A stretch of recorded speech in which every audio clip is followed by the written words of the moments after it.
اور یہ شخص کون تھا جو غیرت ایمانی کا مجسم اور پیکر بن کر اور اس کی زندہ مثال بن کر قوم کے سامنے کھڑا ہو گیا، اور قرآن مجید نے جس شخص کو امر کر دیا، اس کے بارے میں مفسرین فرماتے ہیں کہ یہ شخص حبیب نجار تھا۔ اور اس کے پیشے کے حوالے سے مختلف اقوال آئے۔ بعض نے یہ کہا کہ یہ اس بستی کا بڑھئی تھا، یعنی وہ بڑھئی جو رندے کا کام کرتا ہے، لکڑی کو کاٹتے ہیں، لکڑی کا کاروبار کرتے ہیں، لکڑی کی اشیاء بناتے ہیں، یہ اس بستی کا بڑھئی تھا۔ اور بعض نے یہ کہا کہ یہ اس بستی کا ایک معمولی سا دھوبی تھا، اور بعض نے یہ کہا کہ یہ اس بستی میں لوگوں کی جوتیاں گاٹتا تھا جو ٹوٹ جاتی تھیں، اور نئی جوتیاں بناتا تھا لوگوں کے لیے جو وہ پہنتے تھے، یعنی یہ اس بستی کا موچی تھا۔ جب اس نے پوری قوم کے سامنے یہ اعلان کیا کہ انی آمنت بربکم فاسمعون، رسولوں کی تائید کی، معبود برحق کی حقانیت کا اس نے اقرار کیا، اعتراف کیا، اور برملا سب کو اس نے کہا کہ ان لوگوں کی پیروی کرو۔ اس سے بھی مفسرین نے یہ نتیجہ نکالا کہ تم خواہ کتنے کمزور ہی کیوں نہ ہو، اگر تمہارے سینے میں حق کا یقین ہے، اگر تمہارے سینے کے اندر حق کے ہونے کا اگر تمہیں ادراک نصیب ہو چکا ہے اور اپنے خالق و مالک کی یہ پہچان نصیب ہو چکی ہے، تو فرمایا پھر سارے عمراء، سارے رؤساء اور سارے طاقتور طبقات سماج اور معاشرے کے ایک طرف کیوں نہ کھڑے ہو جائیں، یہ سنت حبیب نجار ہے کہ حق کے لیے کھڑے ہو جاؤ۔ اور یہی انبیاء کا طریقہ تھا، اور یہی صالحین کا طریقہ ہے۔ حضرت عبداللہ ابن مسعود رضی اللہ تعالیٰ عنہ آپ بیان فرماتے ہیں کہ اس قوم نے جب اس کو دیکھا تو وہ تو غصے سے پہلے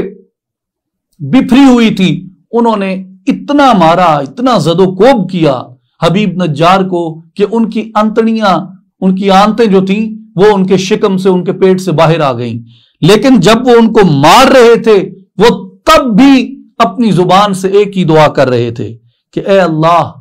میری قوم کو ہدایت دے دے۔ تب اللہ تبارک و تعالی نے اس شخص کے لیے یہ اعلان فرمایا، قیل ادخل الجنہ قال یا لیت قومی یعلمون۔ اسے جب شہید کیا جا رہا تھا، شہید کر دیا گیا، تو اس کو کہا گیا کہ آ بہشت میں داخل ہو جا، تیرے لیے جنت کے دروازے کھول دیے گئے۔ تو اس شخص نے کہا اے کاش میری قوم کو معلوم ہوتا، بما غفر لی ربی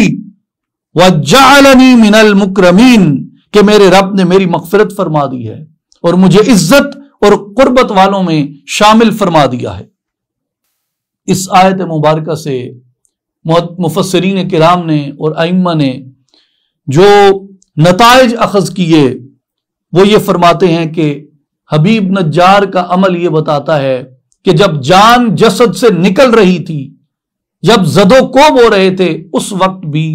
انہوں نے اپنی زبان سے اپنی قوم کو بد دعا نہیں دی، بلکہ انہیں یہی کہتے رہے کہ کاش تم دیکھ سکتے میرے خالق نے مجھے کہاں مقام عطا کیا، کاش تمہیں معلوم ہو سکتا میں اس کلمہ حق کے اعتراف اور اظہار کرنے کی وجہ سے اللہ نے میری بخشش اور میری مغفرت فرما دی ہے۔ اور پھر وہ فرماتے ہیں کہ جو داعی ہوتے ہیں، دعوت دینے والے ہوتے ہیں، ان کے لیے ضروری ہوتا ہے کہ وہ اپنے غصے پر اور اپنے غیظ و غضب کے اوپر قابو پا کے رکھیں، جاہلوں کی باتوں کو برداشت کریں، اور اگر کوئی نیک اور صالح شخص مخالفین، باغیوں اور ظالموں میں پھنس جائے تو اس کو چھڑانے کی حد الوسع کوشش کی جائے، جیسے حبیب نجار نے ان رسولوں کی حمایت میں کیا، اور ظالموں سے انتقام لینے اور ان کے دعائے ضرر یا بد دعا کرنے کی بجائے ان کے حق میں دعائے خیر کرنی چاہیے کہ اللہ تبارک و تعالی ان لوگوں کو بھی ہدایت کی راہ عطا فرما دے۔ اور آج ہمارے معاشرے میں جو داعی ہیں، جو اسلام کی طرف اور سچے معبود کی طرف اور محمد مصطفیٰ احمد مجتبیٰ صلی اللہ علیہ وآلہ وسلم کے راستے اور حضور کی شریعت کی طرف بلاتے ہیں، ان کے لیے یہ سبق ہے کہ وہ اپنے وجود کے اندر ایسا حوصلہ پیدا کریں، اپنے غیظ اور اپنے غضب کے اوپر قابو پائیں، اپنے طیش، اپنے قہر اور اپنے غصے کو اپنے زیر تصرف لے کے آئیں، وہ اپنے غصے کی لگامیں تھامنے والے ہوں، نہ کہ غصہ ان کی لگامیں تھامیں۔ یہ ہم سب کے لیے ایک نصیحت کا مقام ہے، ہم سب کے لیے سیکھنے کا مقام ہے۔ اس کے بعد آیت نمبر 77 میں یعنی 77 میں یہاں کچھ بہت خوبصورت موضوع آتا ہے، اور اس میں جو لوگ حشر کے متعلق قیاس آرائیاں کرتے تھے، قرآن مجید نے ان کی قیاس آرائیوں کا یہاں پہ جواب دیا۔ اولم یر الانسان انا خلقناہ من نطفۃ فاذا هو خصیم مبین، کیا انسان نے یہ نہیں دیکھا کہ ہم نے اسے ایک تولیدی قطرہ سے پیدا کیا، پھر بھی وہ کھلے طور پر سخت جھگڑالو بن گیا۔ وَضَرَبَ لَنَا مَثَلًا وَنَسِيَ خَلْقَهُ، اور خود ہمارے لیے مثالیں بیان کرنے لگا اور اپنی پیدائش کی حقیقت کو بھول گیا۔ وَنَسِيَ خَلْقَهُ، جو اس کی اپنی تخلیق کس طریقے سے کی گئی، وہ اپنی تخلیق کے عمل کو جانتا اور پہچانتا ہی نہیں، اسے بھول گیا۔ قَالَ مَنْ يُحْيِي الْعِظَامَ وَهِيَ رَمِيمٌ، کہنے لگا کہ ہڈیوں کو کون زندہ کرے گا جبکہ وہ بوسیدہ ہو چکی ہوں گی۔ یعنی یہ ہڈیاں، جو انسانی ہڈیاں جب مٹی کے سپرد کی جاتی ہیں تو اس نے کہا کہ یہ تو مٹی کے سپرد ہو کے ہڈیاں خستہ ہو جائیں گی، ہڈیاں ٹوٹ پھوٹ جائیں گی، ہڈیاں جو ہیں وہ مٹی کے اندر مزمحل ہو جائیں گی، تو کون ان ہڈیوں کو جوڑنے والا ہے، کون ان ہڈیوں کو دوبارہ کھڑا کرنے والا ہے؟ تو اس لیے قرآن مجید نے اس سے پہلے فرمایا وَنَسِيَ خَلْقَهُ، وہ یہ بھول گیا کہ یہ خود پیدا کیسے کیا گیا۔ اب قرآن نے اس کا جواب کیسے دیا اس اعتراض کا کہ بوسیدہ ہڈیوں کو کون دوبارہ اٹھائے گا؟ سورت یاسین آیت نمبر 79 اس کو بیان کرتی ہے۔ قل، اے حبیب مکرم صلی اللہ علیہ وسلم، یہ لوگ جو حشر اجساد کا انکار کرتے ہیں، جو حشر میں جسد کے دوبارہ اٹھائے جانے کا انکار کرتے ہیں، جو حشر میں جسم کے ساتھ دوبارہ کھڑا کیے جانے کا انکار کرتے ہیں، ان لوگوں کو آپ فرما دیجئے، قل اے حبیب آپ فرما دیجئے، یحییھا الذی انشأھا اول مرہ، فرما دیجئے انہیں وہی زندہ کرے گا جس نے انہیں پہلی بار پیدا کیا تھا۔ انہیں کون زندہ کرے گا؟ ان بوسیدہ ہڈیوں کو کون اٹھائے گا؟ مٹی میں دبی پڑی لاشوں کو پھر کون کھڑا کر دے گا اور وہ چلتے پھرتے بولتے اس کے حضور حاضر ہو جائیں گے؟ کون کرے گا؟ فرمایا الذی انشأھا اول مرہ، جس نے پہلی بار انہیں پیدا کیا تھا، وَهُوَ بِكُلِّ خَلْقٍ عَلِيمٌ، اور وہ ہر مخلوق کو خوب جاننے والا ہے۔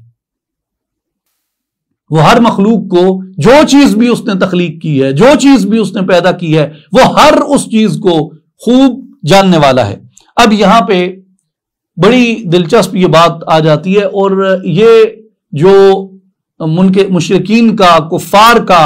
اور ملحدین کا جو یہ اعتراض تھا کہ مرنے کے بعد تو پھر دنیا ختم ہو جاتی ہے، قرآن نے اس بارے میں یہی بتایا کہ پھر حشر ہوگا، پھر اٹھائے جاؤ گے، پھر یہ ہڈیاں کھڑی کی جائیں گی اور اس کے دربار میں لائی جائیں گی، سو تمہارے لیے اعتراض کی کوئی گنجائش اس کے اندر نہیں ہے۔ تو منکرین کے مفسرین نے اور خاص کر متکلمین نے دو گروہ بیان کیے۔ امام غزالی رحمۃ اللہ علیہ کی بھی اس کے اوپر بڑے تفصیلی مباحث ہیں، اور ان کے زمانے میں جو فلاسفہ دین کی انٹرپریٹیشن کرتے تھے جس کو الہیات کہتے ہیں،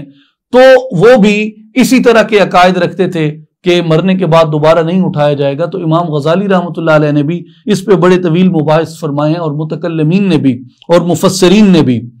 تو وہ یہ بیان کرتے ہیں کہ جو حشر کے منکرین تھے، یعنی دوبارہ کھڑے کیے جانے کے جو منکرین تھے، ان کے دو گروہ تھے۔ ایک وہ تھا جو بغیر کسی دلیل کے محض انسان کے مرنے کے بعد دوبارہ زندہ ہونے کو بعید سمجھتے تھے کہ جو مر گیا وہ گیا، اس کے بعد کوئی زندگی نہیں ہے۔ وہ یعنی برزخ کا بھی انکار کرتے تھے، اور وہ اس کے برزخ کے بعد کی جو اخروی زندگی ہے یعنی جو حشر ہے وہ اس کا بھی انکار کرتے تھے۔ برزخ قبر کے مرحلے کو کہتے ہیں، یعنی اس دنیا سے جو آخرت تک کا، حشر تک کا جو مرحلہ ہے وہ برزخ ہے جو قبر کے اندر بیتتا ہے،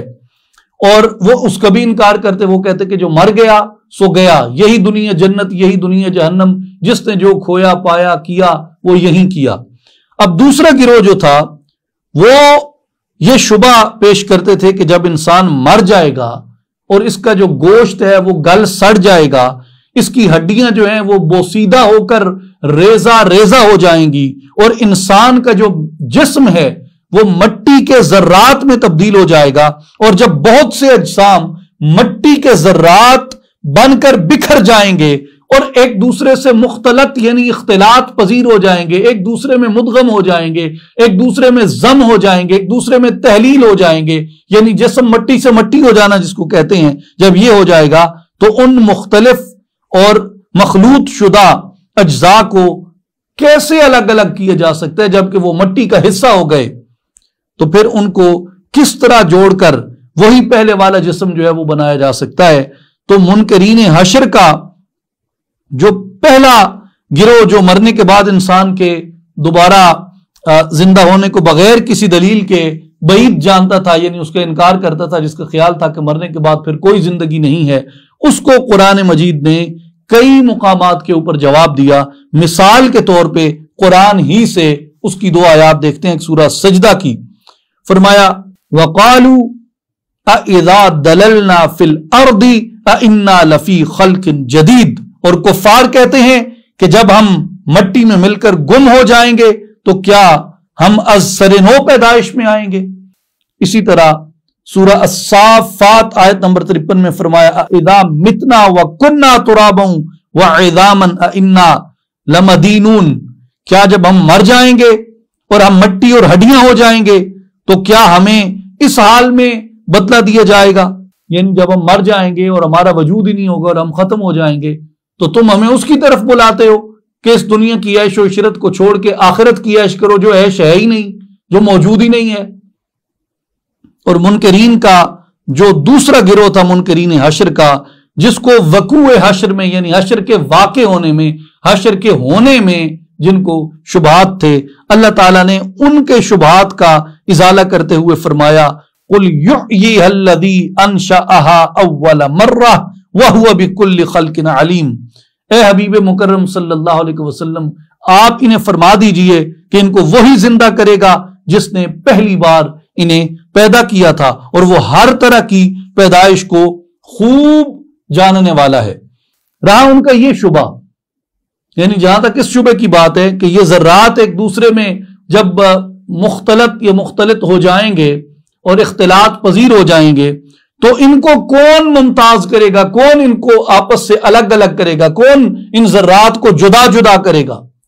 تو اس کا جواب یہ ہے کہ یہ اس شخص، یہ اشکال اور یہ شبہ کسی ایسے کے لیے درست ہے جس کا علم ناقص ہو، کسی ایسے کے لیے درست ہے جس کا علم ناقص ہو، کسی ایسے کے لیے درست ہے جس کی قدرت مکمل نہ ہو، کسی ایسے کے لیے درست ہے جس کے علم اور قدرت میں باہمی کوئی تفاوت یا کوئی تضاد ہو یا ان کے اندر بودھ ہو، لیکن جو بار بار یہ بتائے، جو بار بار یہ فرمائے کہ ان اللہ علی کل شیء قدیر، اور جو بار بار یہ بتائے کہ اس کی علم کی وسعت کا تم اندازہ اور شماری نہیں کر سکتے کہ اس کا علم کتنا وسیع ہے جس نے تمہیں پیدا کیا، جو علیم ہو اور اس کا علم کامل ہو اور ہر غیب کو وہ جاننے والا ہو، اس کے لیے ان ذرات کو جو آپس میں مخلوط ہو چکے، آپس میں مدغم ہو چکے، ان ذرات کو آپس میں پہچاننا اس کے لیے کوئی دشوار کام نہیں ہے۔ اور جہاں تک اس بات کا تعلق ہے تو ان ذرات کو جمع کس طرح کیا جائے گا، تو یہ اشکال بھی اس پر ہو سکتا ہے جس کی قدرت اور جس کے علم کے اوپر نقص کا شبہ ہو۔ تو اللہ تبارک و تعالیٰ کا علم بھی اور اس کی قدرت بھی ہر نقص کے شبے سے بالا تر ہے، تو اس لیے اس کی ذات کے لیے جس نے پہلے ان کو پیدا کیا، جب یہ نہیں تھا، جب یہ تھا ہی نہیں، موجود ہی نہیں تھا، جب اس نے پیدا کر دیا اور کہا کہ ایک بوند کے پانی کی ایک بوند سے اس کو پیدا کیا، اور اس کو پیدا کر کے اس سے اس نے لوتھڑا بنایا، اور پھر لوتھڑے میں اس نے ہڈیاں ڈالی، اور پھر ہڈیوں کو اس نے یہ توانائی اور یہ جسم عطا کیا، اور پھر جب وہ روح قبض کر لیتا ہے تو ہڈیوں کی گروتھ جو ہے وہ اسی طرح رک جاتی ہے، پھر وہ قبر کے اندر چلا جاتا ہے۔ تو یہ سارا کچھ اس عظمتوں والے رب کے علم سے اور اس عظمتوں والے رب کی قدرت سے ہو رہا ہے۔ تو جو پہلی بار پیدا کرنے پہ قادر ہے وہ پیدا کیے جانے کے بعد دوبارہ جوڑنے پہ بھی قادر ہے، اور ہر ایک اجزاء کا وہ پورا علم رکھتا ہے۔ اس لیے قرآن مجید نے ان کی اس شبے کا بھی ازالہ فرمایا، اور جو حشر کا انکار کرتے تھے اور اجساد کے حشر کا انکار کرتے تھے، اللہ تبارک و تعالیٰ نے ان کو یہ جواب عطا فرمایا کہ جس نے پہلی بار پیدا کیا تھا نا، اس بار بھی وہی تمہیں پیدا کر دے گا اور تمہاری ہڈیوں کو جوڑ کے پھر کھڑا کر دے گا۔ اس کے بعد آگے سورہ صافات آتی ہے، اور اس سورت مبارکہ کا جو مشہور نام ہے اور متفق علیہ نام ہے وہ یہی ہے، الصافات، اور اس سورت کی پہلی آیت ہے والصافات صفا، تو اسی سے یہ اسم مبارک اس سورت پاک کا اخذ کیا گیا۔ اب آئیے سورہ صافات کی آیات کے خلاصے میں۔ آیت نمبر 1 سے آیت نمبر 10 میں فرشتوں کے چند گروہوں کی اقسام، تلاوت کرنے والوں کی قسم، صفات الہی سے اللہ تبارک و تعالیٰ کی توحید پر استدلال، آسمان کو ستاروں سے مزین کرنے اور آسمان کو شیطانوں سے محفوظ کرنے کا بیان ہے۔ آیت نمبر 11 سے آیت نمبر 21 میں کفار کے احمقانہ رویوں کا بیان ہے، کفار کا بعثت سے انکار اور قیامت کے دن کفار کی بربادی کا بیان ہے۔ آیت نمبر 22 سے آیت نمبر 39 میں یعنی 39 میں روز محشر کا قیام ہے، فرشتوں کا ظالموں کو اکٹھا کرنے کا بیان ہے، اور ظالموں کے آپس میں سوالات اور ان کا عذاب میں شریک ہونے کا بیان ہے، اور ظالموں کے اعمال بد کی سزا کا بیان ہے۔ آیت نمبر 40 سے آیت نمبر 60 میں مخلصین اور ان کے لیے جنت کا بیان ہے اور جنت کی نعمتوں کا بیان ہے، اور جنتیوں کے آپس کے سوالات اور ان کی نجات کا بیان ہے۔ آیت نمبر 61 سے آیت نمبر 74 میں سورہ صافات میں جنت میں مہمان نوازی اور درخت زقوم اور اس کی صفات کو بیان کیا گیا، اور رسولوں کو جھٹلانے والوں کے برے انجام کا بیان کیا گیا۔ سورہ صافات کی آیت نمبر 75 سے آیت نمبر 82 میں حضرت نوح علیہ السلام کی شان اور ان کی قوم کے انجام کا بیان ہے۔ آیت نمبر 83 سے آیت نمبر 99 میں حضرت سیدنا ابراہیم علیہ السلام کی شان اور ان کی عظمت کا بیان ہے، اور آپ کی اپنی قوم کو تبلیغ کرنے کا بیان ہے۔ حضرت ابراہیم علیہ السلام کا اپنی قوم کے معبود یعنی جو ان کے بت تھے، جھوٹے معبود تھے، ان کو توڑنے کا بیان ہے، اور قوم کی آپ کو جلانے کی تدبیر بد کرنے کا بیان ہے۔ آیت نمبر 100 سے آیت نمبر 113 میں حضرت اسماعیل علیہ السلام کی ولادت کی خوشخبری ہے اور انہیں ذبح کرنے کا واقعہ ہے۔ حضرت ابراہیم علیہ السلام پر سلامتی کا بیان کیا گیا اور ان کے دوسرے بیٹے سیدنا اسحاق علیہ السلام کی بشارت کا بیان ہے۔ آیت نمبر 114 سے آیت نمبر 132 میں حضرت موسیٰ علیہ السلام،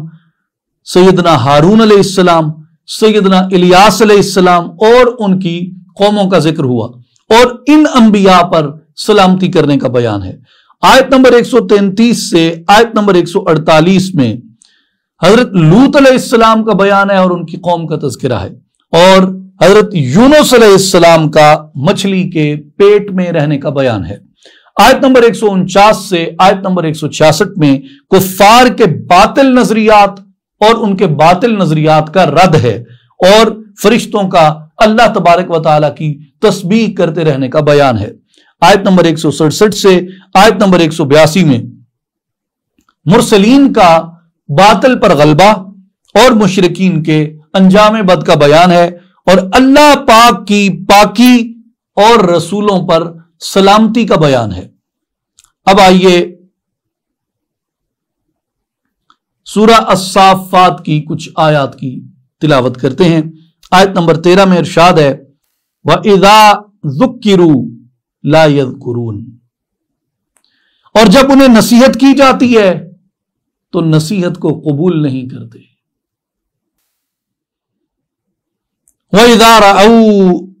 آیَةً يَسْتَسْخِرُونَ، اور جب کوئی نشانی دیکھتے ہیں تو اس کا تمسخر اڑاتے ہیں، اس کا مذاق اڑاتے ہیں۔ آیت نمبر 13 کہتی ہے کہ جب انہیں یعنی مشرکین کو جو قیامت کے انکار پر اصرار کرتے ہیں، جب انہیں نصیحت کی جاتی ہے تو نصیحت کو قبول نہیں کرتے۔ جب نشانی دکھائی جاتی ہے تو وہ بجائے اس کے کہ نشانی سے عبرت پکڑیں، وہ اس نشانی کا مذاق اڑانا شروع کر دیتے ہیں۔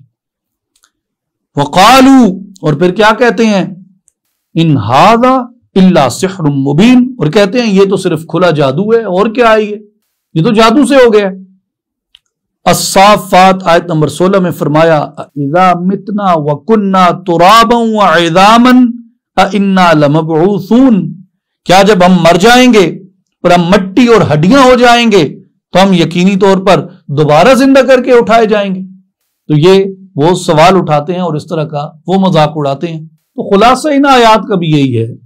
کہ کفار جو ہیں وہ مرنے کے بعد دوبارہ اٹھنے کو اور حشر اجساد کو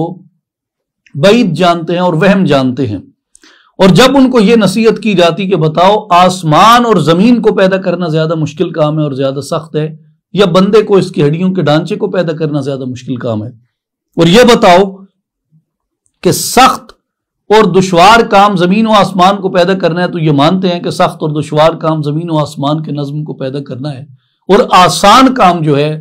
وہ انسان کے جسم کو، ڈھانچے کو، ہڈیوں کو پیدا کرنا ہے۔ تو جو سخت اور دشوار چیزوں کے بنانے پر قادر ہے، تو آسان چیزوں کو بنانا اور آسان چیزوں کو دوبارہ زندہ کرنا یا دوبارہ پیدا کرنا اس کی قدرت میں کون سا محال ہے، یہ کون سا مشکل کام ہے؟ اور یہ کل کائنات جو عدم تھی ہی نہیں، ایک حرف کن میرے خالق نے اور میرے پیدا کرنے والے نے کہا تو یہ کائنات عدم سے وجود میں آ گئی۔ تو اس کے لیے انسان کو دوبارہ کھڑا کرنا مشکل نہیں، لیکن یہ دلیل بہت واضح اور قوی ہے، مگر بات اتنی ہے کہ منکرین اپنے جہل اور اپنے عناد کی وجہ سے اس سے فائدہ حاصل نہیں کر سکتے تھے۔ اور رسول اللہ صلی اللہ علیہ وآلہ وسلم نے اپنی نبوت اور اپنی رسالت کے معجزات پیش فرمائے اور فرمایا کہ جب معجزات سے میرا صادق ہونا ثابت ہو گیا اور واضح ہو گیا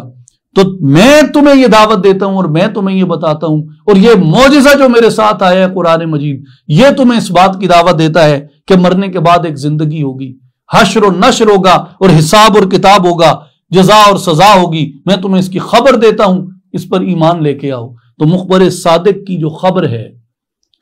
مخبر صادق کی جو خبر ہے وہ سچی ہے، اور سب سے سچی وہی ہے جو مخبر صادق نے خبر دی ہے صلی اللہ علیہ وآلہ وسلم۔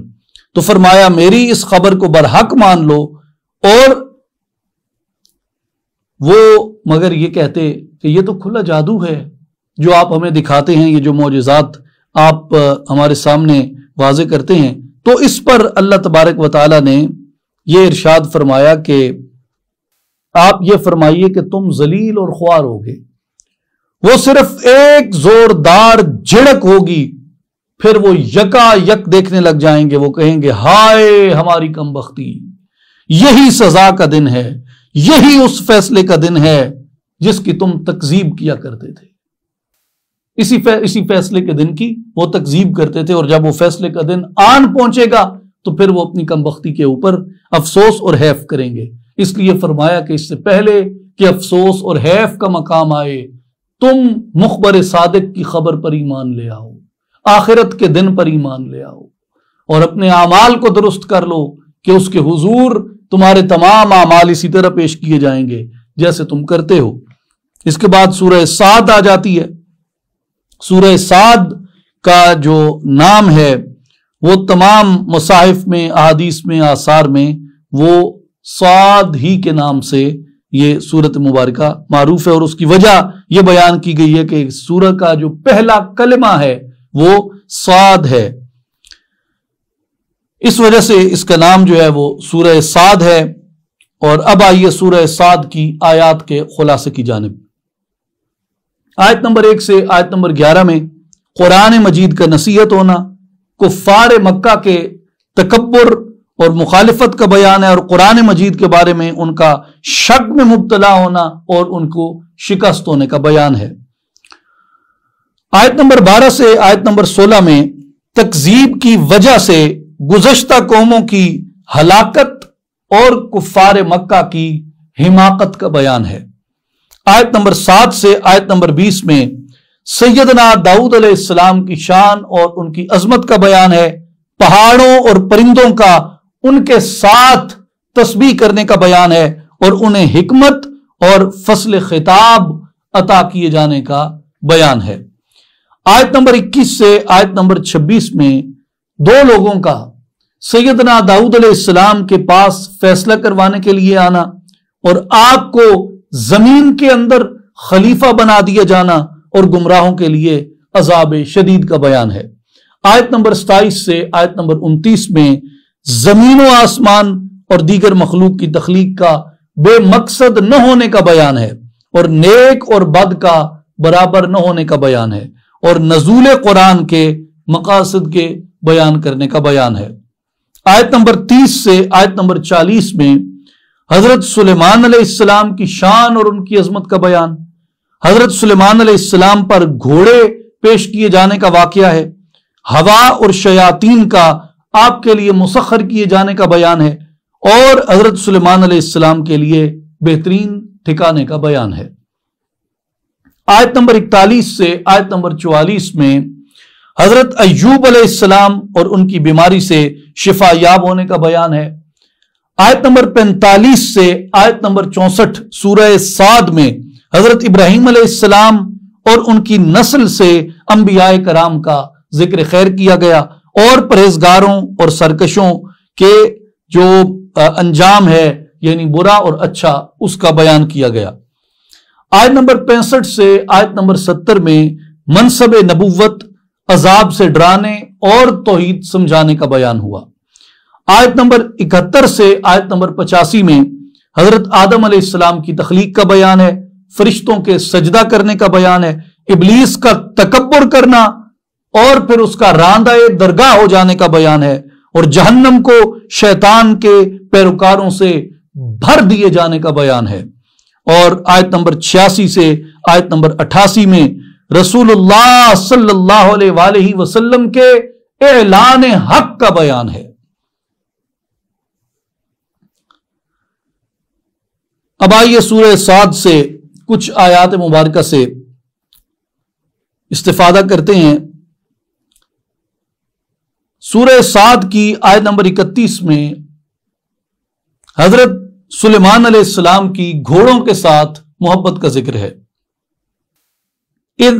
عرض علیہ بالعشی الصافنات الجیاد، جب ان کے سامنے شام کے وقت نہایت سبک رفتار عمدہ گھوڑے پیش کیے گئے۔ اس آیت مبارکہ میں دو الفاظ قابل غور ہیں، ایک الصافنات اور دوسرا الجیاد۔ الصافنات جو ہے وہ ان گھوڑوں کو کہتے ہیں جو 3 قدموں پر کھڑے ہوتے ہیں اور چوتھے قدم کے سم کا کنارہ زمین پر ٹیکتے ہیں، اور الجیاد جو ہے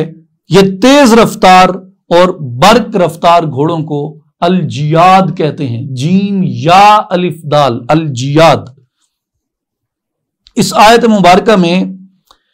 الصافنات میں گھوڑوں کی اداؤں کا ذکر کیا گیا اور الجیاد میں گھوڑوں کے وصف کا ذکر کیا گیا۔ اور آیت نمبر 32 میں ارشاد ہوا فقال انی احببت حب الخیر عن ذکر ربی، تو حضرت سلیمان علیہ السلام نے کہا کہ مجھے ان گھوڑوں کی محبت پسند آئی اپنے رب کی یاد کے لیے۔ اس آیت مبارکہ میں اللہ تبارک و تعالی نے حضرت سلیمان علیہ السلام کی گھوڑوں کے ساتھ محبت کرنے کو بیان فرمایا، اور دوسرا یہ کہ اللہ تبارک و تعالی نے گھوڑے کو خیر فرمایا ہے، یعنی حب الخیری، تو یہاں خیر کی محبت، تو یہاں خیر سے مراد گھوڑے ہیں، تو گھوڑے کو قرآن مجید میں خیر کہہ کے پکارا گیا۔ اور یہ حضرت سلیمان علیہ السلام کے فرمان سے ہوا۔ اور اگر آپ ذخیرہ احادیث میں دیکھیں تو خود حضرت سید المحدثین، امام المحدثین، امیر المومنین فی الحدیث حضرت امام محمد بن اسماعیل البخاری رضی اللہ تعالی عنہ المعروف حضرت امام بخاری رحمۃ اللہ علیہ، آپ نے صحیح بخاری میں باقاعدہ ایک پورا باب باندھا، باب الخیل معقود فی نواسیہ الخیر الی یوم القیامت۔ یہ امام بخاری نے اپنے چیپٹر کا، اپنے باب کا نام رکھا ہے گھوڑوں کی پیشانیوں میں قیامت تک خیر رکھ دی گئی ہے۔ سیدنا عبداللہ ابن عمر رضی اللہ عنہما آپ فرماتے ہیں کہ حضور نبی کریم علیہ الصلوۃ والسلام نے ارشاد فرمایا، الخیل فی نواسیہ الخیر الی یوم القیامہ، کہ گھوڑوں کی پیشانیوں کو قیامت تک کے لیے خیر لازم ہے، یعنی قیامت تک گھوڑوں کی پیشانی میں خیر ہوگی۔ یہ روایت بھی امام بخاری رحمۃ اللہ علیہ نے کی، اور امام بخاری رحمۃ اللہ علیہ نے ہی حضرت انس ابن مالک رضی اللہ تعالیٰ عنہ کی روایت بیان فرمائی کہ نبی پاک علیہ الصلوۃ والسلام نے ارشاد فرمایا، البرکۃ فی نواس الخیل، کہ گھوڑوں کی پیشانیوں میں برکت ہے۔ اور کئی شارحین حدیث نے، بالخصوص شارحین صحیح بخاری نے اس پر یہ بیان کیا، اور مختلف دیگر محدثین نے بھی تفصیلات دی ہیں، اور تمام اعداد کو شارحین حدیث نے اس کو جمع کیا، جس میں وہ فرماتے ہیں کہ حضور علیہ الصلوۃ والسلام کے جتنے بھی گھوڑے آپ کے استعمال میں آئے اور آپ کی خدمت میں آئے، ان کی کل تعداد 24 ہے، جو آقا پاک علیہ الصلوۃ والسلام کی بارگاہ میں آئے، اور آپ صلی اللہ علیہ وآلہ وسلم ان گھوڑوں کے 24 گھوڑوں کے ان سب کے آپ اسما رکھتے تھے۔ اور پاک و ہند کے اندر علم حدیث کی آبیاری کرنے والے اور علم حدیث کو بام عروج پہ لے جانے والے اور علم حدیث کے سب سے بڑے خادم کہے جانے والے حضرت شیخ محقق شاہ عبدالحق محدث دہلوی رحمۃ اللہ علیہ، آپ اپنی کتاب مدارج النبوت میں لکھتے ہیں کہ حضور علیہ الصلوۃ والسلام کے 10 گھوڑے تھے، اور ان 10 گھوڑوں کا انہوں نے نام دیا۔ یعنی پہلی ایک روایت میں محدثین نے 24 گھوڑوں تک کہے، یعنی بعض نے 24 جمع کیے، بعض نے دیگر اعداد میں جمع کیے، تو کل تعداد جو بنتی ہے حضور علیہ الصلوۃ والسلام کے گھوڑوں کی وہ 24 بنتی ہے، لیکن شیخ محقق شاہ عبدالحق محدث دہلوی نے 10 گھوڑوں کے نام لکھے۔ پہلے گھوڑے کا وہ نام فرماتے ہیں کہ اس کا نام سکب تھا، سکب، اور آپ صلی اللہ علیہ وآلہ وسلم نے اس گھوڑے کو 10 اوقیہ میں خریدا تھا، جو اس وقت کا ایک پیمانہ تھا اس کے مطابق، اور اسی گھوڑے پر آپ گھوڑ دوڑ فرماتے، آگے رہتے، اور جب آپ کا گھوڑا جو تھا وہ باقی گھوڑوں سے آگے نکل جاتا تو آپ اس پر خوش ہوتے، اور اس گھوڑے کا نام سکب تھا۔ دوسرے گھوڑے کا نام مرتجز تھا، مرتجز، تجز میں آخر میں زا ہے، را زا، مرتجز۔ اسے آپ نے ایک اعرابی سے خریدا تھا، اور اس کی جو ہنہناہٹ تھی، یعنی جب گھوڑا ہنہناتا ہے تو اس کی ہنہناہٹ بہت اچھی تھی، اور وہ عرب کے لوگ بھی پسند کرتے تھے، اور آپ بھی اسے پسند فرماتے تھے۔ تیسرے گھوڑے کا نام جو تھا وہ لزاز تھا، لزاز، جسے الیگزینڈریا، جو سکندریہ ہے، اسکندریہ کا جو بادشاہ تھا مقوقس، اور مقوقش بھی اسے لکھا جاتا ہے، انہوں نے یہ حضرت ماریا قبطیہ کے ساتھ یہ ہدیے کے طور پہ بھیجا تھا آپ صلی اللہ علیہ وآلہ وسلم کی بارگاہ میں۔ چوتھے گھوڑے کا نام جو تھا وہ لحیف تھا، لحیف۔ یہ ربیعہ بن ابی البراء نے یہ حضور علیہ الصلوۃ والسلام کی بارگاہ میں انہوں نے پیش کیا تھا۔ پانچویں گھوڑے کا نام ورد تھا، ورد، اس کا معنی ہے گلاب۔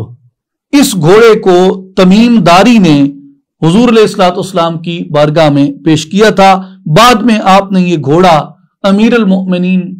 خلیفۃ المسلمین، فاروق اعظم سیدنا عمر ابن الخطاب رضی اللہ تعالیٰ عنہ کو عطا فرما دیا تھا۔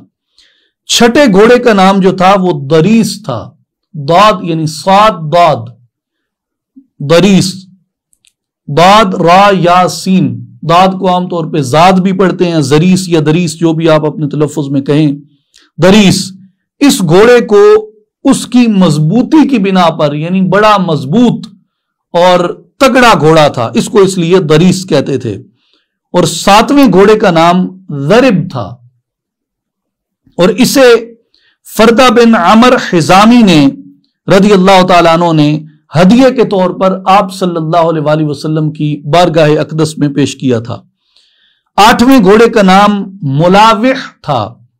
اور ملاوح اس گھوڑے کو کہتے ہیں جس کی کمر پتلی ہو اور وہ زیادہ موٹا نہ ہو، اس کو ملاوح کہتے ہیں، تو اس لیے اس گھوڑے کا نام ملاوح تھا۔ اور 9ویں گھوڑے کا نام یعنی 9 کا نام سبحہ تھا، جسے ایک اعرابی سے یعنی ایک دیہاتی سے 10 اونٹ کے عوض رسول اللہ صلی اللہ علیہ وآلہ وسلم نے خرید فرمایا تھا۔ 10ویں گھوڑے کا نام بحر تھا، بحر جو سمندر کو کہتے ہیں۔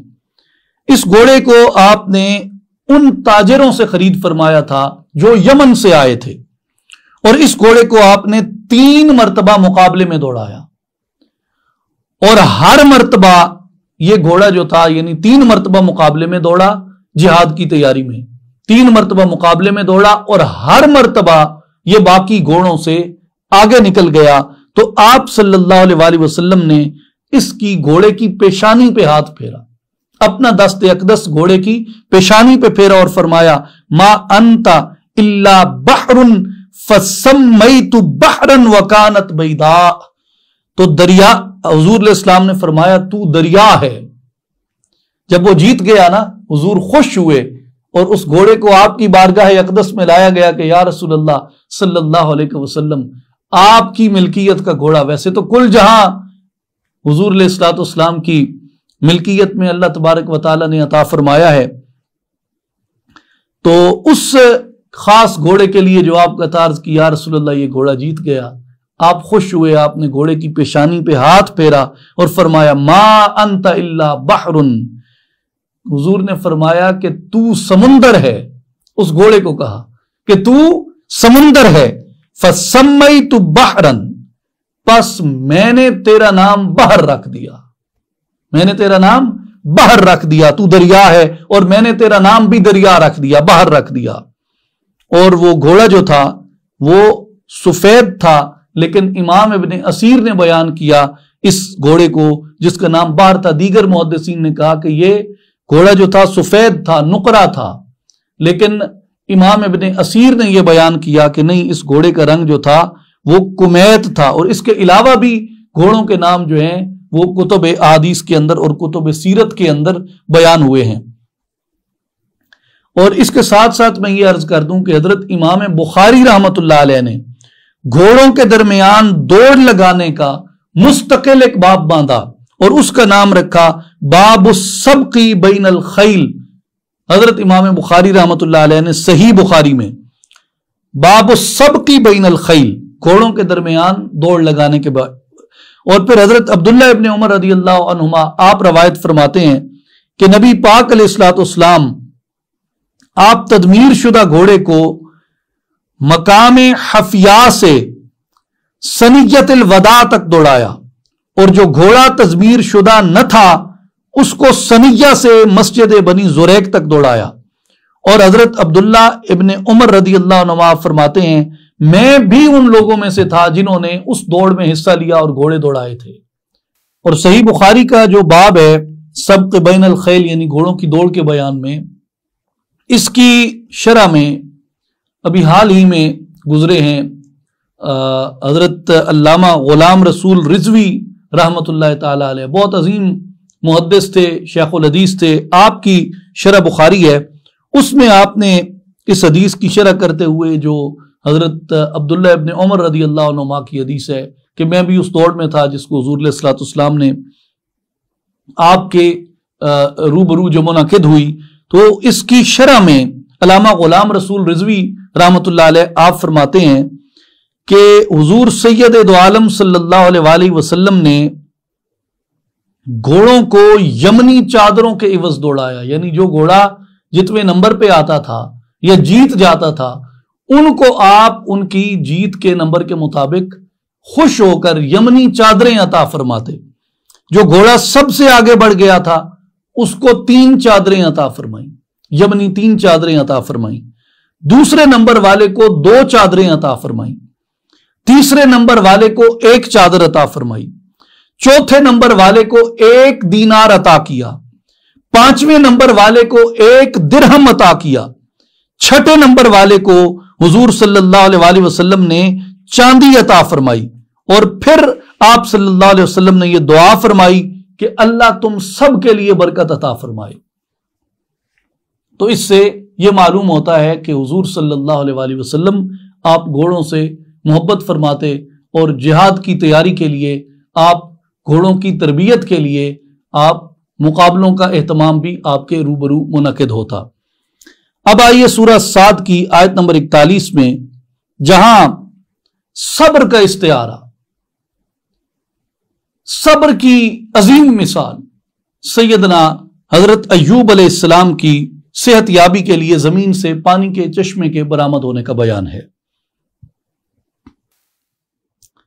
وَاذْكُرْ عَبْدَنَا أَيُّوبَ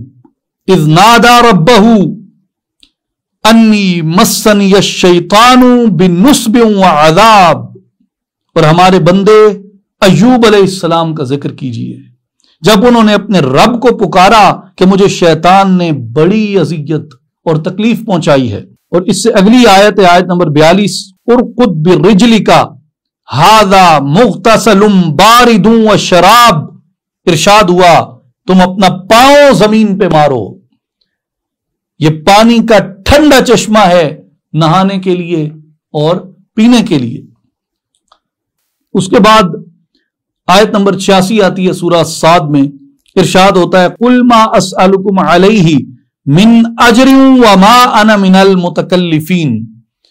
اے محبوب علیہ السلام آپ فرما دیجئے میں تم سے اس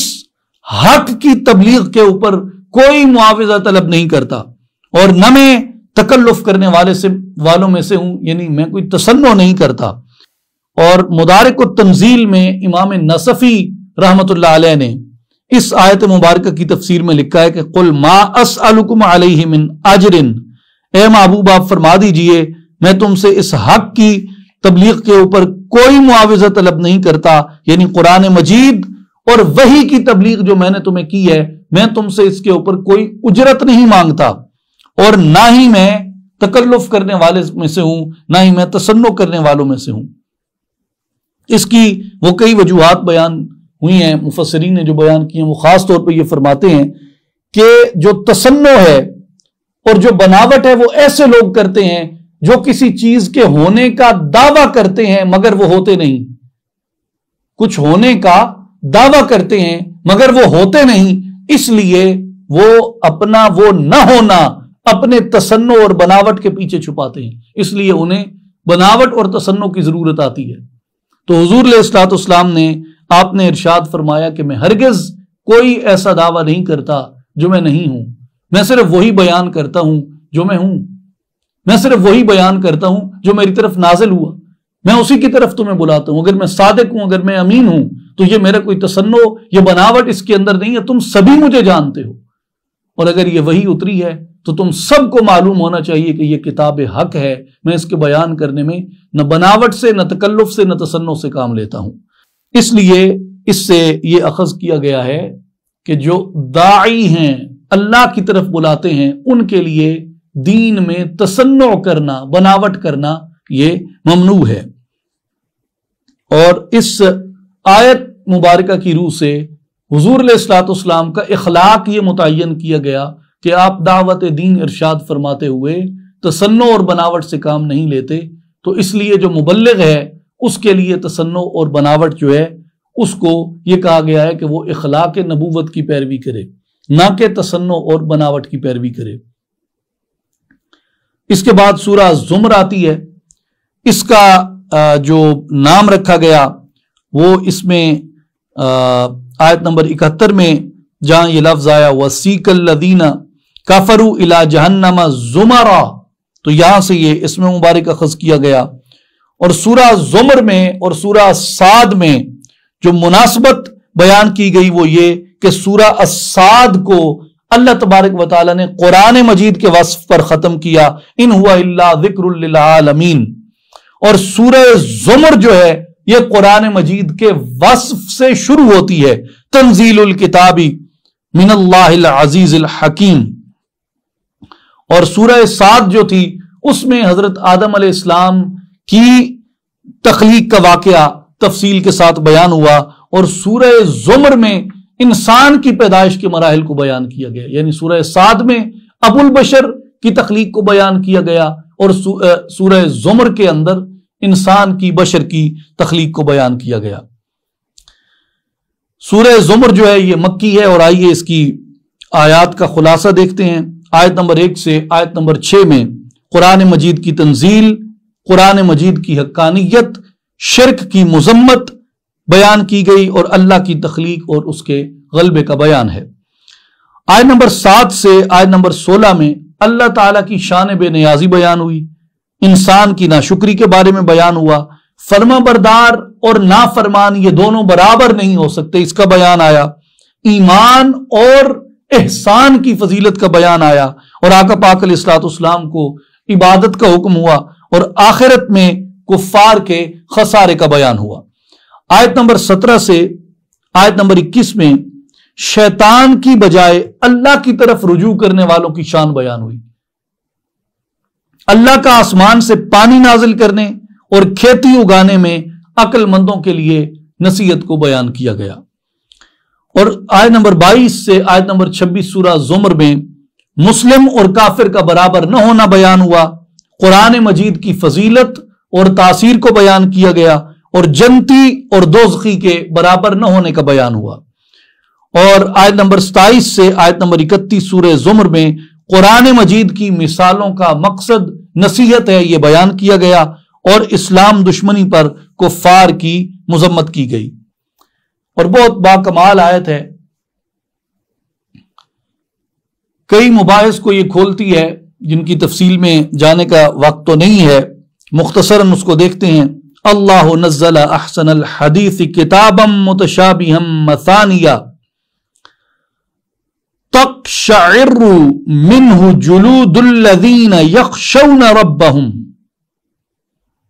ثم تلین جلودہم وقلوبہم الی ذکر اللہ ذالک ھدی اللہ یہدی بہ من یشاء ومن یضلل اللہ فما لہ من ہاد۔ آیت نمبر 23 میں ارشاد ہوتا ہے، اللہ ہی نے بہترین کلام نازل فرمایا جو ایک کتاب ہے جس کی باتیں یعنی اپنے نظم اور معانی میں ایک دوسرے سے ملتی جلتی ہیں اور بار بار دہرائی گئی ہیں۔ اور آگے فرمایا تقشعر منہ جلود الذین یخشون ربہم، فرمایا جو لوگ اپنے رب سے ڈرتے ہیں نا، جن کے سینوں میں اپنے رب کا خوف ہے، جب ان کے سامنے یہ آیات تلاوت کی جاتی ہیں تقشعر منہ جلود، ان کے رونگٹے کھڑے ہو جاتے ہیں قرآن کی آیتیں سن کر، قرآن کی آیتیں سن کر ان کے رونگٹے کھڑے ہو جاتے ہیں۔ کون؟ جو اللہ سے ڈرتے ہیں۔ ثم تلین جلودہم وقلوبہم، پھر ان کی جلدیں بھی نرم ہو جاتی ہیں، ان کے دل بھی نرم ہو جاتے ہیں، الی ذکر اللہ، اور وہ رکت کے ساتھ اللہ کے ذکر کی طرف محو ہو جاتے ہیں۔ یعنی جن پر قرآن کی آیت تلاوت ہو اور وہ دل میں خوف الہی کا عطیہ اور عطا رکھتے ہوں، ان کے رونگٹے کھڑے ہو جاتے ہیں، ان کی جلدیں نرم پڑ جاتی ہیں، ان کے دل نرم پڑ جاتے ہیں، اور وہ رقت کے ساتھ روتے ہوئے آہوزاری کرتے ہوئے اللہ کے ذکر میں مشغول ہو جاتے ہیں۔ یہ اللہ کی ہدایت ہے، جسے چاہتا ہے اس کے ذریعے رہنمائی فرماتا ہے۔ یہ اللہ کی ہدایت ہے،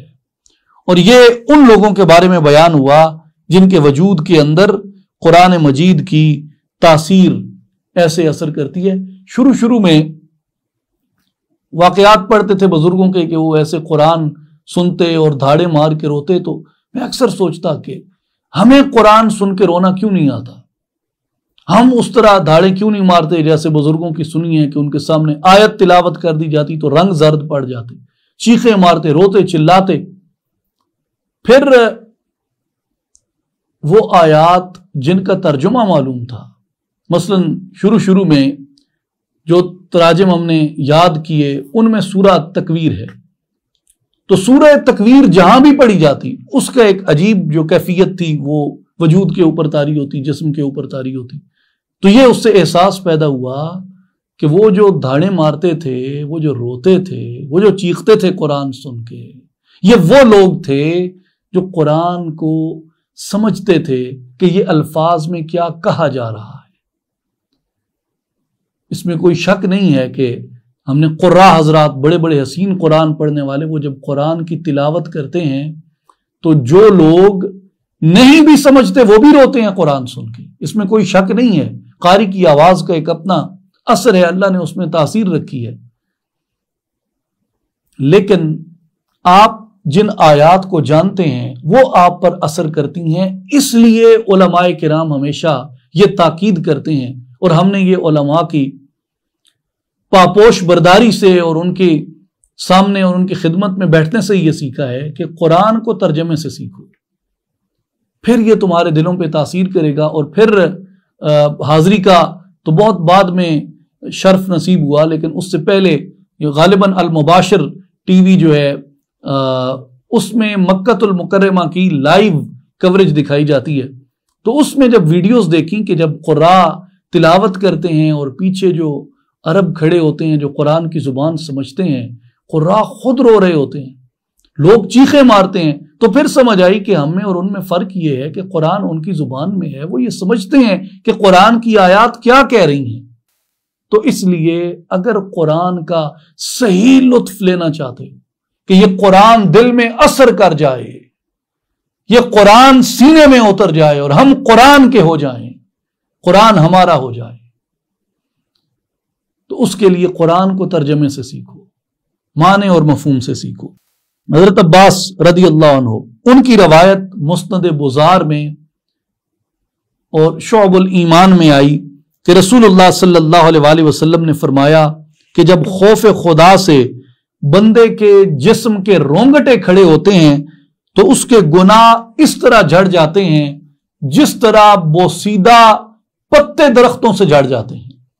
اور ایک واقعہ بھی امام ابو یعلا رحمۃ اللہ علیہ نے اپنی مستد میں بیان فرمایا، ابو یعلا الموصلی نے حضرت عباس رضی اللہ عنہ کا کہ ایک بار ہم رسول اللہ صلی اللہ علیہ وآلہ وسلم کے ساتھ ایک درخت کے نیچے بیٹھے تھے، ہوا آئی تو جو اس کے زرد پتے تھے، بوسیدہ پتے تھے، وہ سب گر گئے، لیکن جو سبز پتے تھے وہ اپنی جگہ قائم رہے۔ تو آپ صلی اللہ علیہ وآلہ وسلم نے پوچھا کہ اس درخت کی کیا مثال ہے؟ صحابہ کرام رضوان اللہ علیہم اجمعین نے عرض کی، اللہ اور اس کا رسول بہتر جانتے ہیں۔ آپ صلی اللہ علیہ وآلہ وسلم نے فرمایا کہ یہ درخت اس مومن کی مثال ہے کہ جب خدا کے خوف سے اس کے جسم کے رونگٹے کھڑے ہو جاتے ہیں تو جیسے اس درخت سے زرد پتے گر کے بکھر گئے، اس کے گناہ اسی طرح اس کے وجود سے جڑ جاتے ہیں، اور جو سبز پتے کھڑے رہے اس کی نیکیاں برقرار رہتی ہیں۔ جب خوف خدا سے مومن کے وجود کے رونگٹے کھڑے ہوتے ہیں، تو یہ قرآن مجید نے مومن کا وصف بیان کیا اور اس کی تعریف بیان فرمائی ہے۔ اب آئیے گرینڈ سمری کی طرف۔ آیات کی تعداد 363 اس پارہ مبارکہ میں، پارہ نمبر 23 میں سورہ یاسین آیت نمبر 22 سے آیت نمبر 83 تک، سورہ الصافات آیت نمبر 1 سے آیت نمبر 182 تک، سورہ صاد آیت نمبر 1 سے آیت نمبر 88 تک، سورہ الزمر آیت نمبر 1 سے آیت نمبر 31 تک۔ آسمانی کتب میں قرآن مجید کا ذکر ہوا اور توریت کا ذکر ہوا۔ انبیاء کرام میں غالباً 16 انبیاء کا ذکر آیا ہے۔ حضرت آدم علیہ السلام، حضرت نوح علیہ السلام، حضرت ابراہیم علیہ السلام، حضرت اسماعیل علیہ السلام، حضرت اسحاق علیہ السلام، حضرت موسیٰ علیہ السلام، حضرت ہارون علیہ السلام، حضرت الیاس علیہ السلام، حضرت لوط علیہ السلام، حضرت یونس علیہ السلام، حضرت داؤد علیہ السلام، حضرت سلیمان علیہ السلام، حضرت یعقوب علیہ السلام، اور حضرت یسوع علیہ السلام، حضرت ذوالکفل علیہ السلام، اور نبی پاک شہ لولاک محمد مصطفیٰ احمد مجتبہ صلی اللہ علیہ وآلہ وسلم۔ اقوام میں ان انبیاء کی اکثر اقوام کا بیان ہوا۔ واقعات میں حضرت حبیب نجار کے ایمان افروز واقعہ بیان ہوا، ان کی شہادت کا۔ حضرت ابراہیم علیہ السلام کا اپنی قوم کو دعوت توحید دینا، ان کے بتوں کو توڑنے کا بیان آیا، اور حضرت اسماعیل علیہ السلام کو قربان کرنے کا بیان آیا، اور حضرت یونس علیہ السلام کا مچھلی کے پیٹ میں رہنے کا بیان آیا، حضرت داؤد علیہ السلام کے دو آدمیوں کے مابین فیصلہ کرنے کا بیان آیا، حضرت سلیمان علیہ السلام پر گھوڑے پیش کیے جانے کا بیان آیا، حضرت ایوب علیہ السلام کا بیماری سے صحت یاب ہونے کا واقعہ ذکر ہوا، اور حضرت آدم علیہ السلام کو سجدہ کرانے اور ابلیس کے راندہ درگاہ ہونے کا واقعہ بیان ہوا۔ اللہ تعالی ہمیں قرآن مجید کے انوار سے اپنے ظاہر اور باطن کو منور کرنے کی توفیق عطا فرمائے۔ وآخر دعوانا ان الحمد للہ رب العالمین۔